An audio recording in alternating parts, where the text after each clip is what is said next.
বাঙালি এত অস্থির কেন? এদের ভিডিও দেখবেন আর হাসবেন, তবে এই ভিডিও দেখার একটি সত্য হচ্ছে, আপনি যদি এই ভিডিও দেখে যেতেন তাহলে চ্যানেলটি সাবস্ক্রাইব করতে হবে, আর যদি না হাসেন তাহলে কোনো একটি লাইক দিয়ে কমেন্ট বক্সে জানাবেন।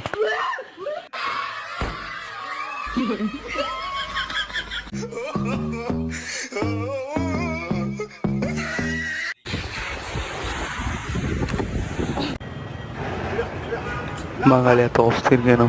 ভাই পিছে আটকে মার। পিছে শরীরে মারতে গিয়ে ওর পাশায় পাঠাই ফেললো। কাকার জাল মারার নিউ স্টাইল।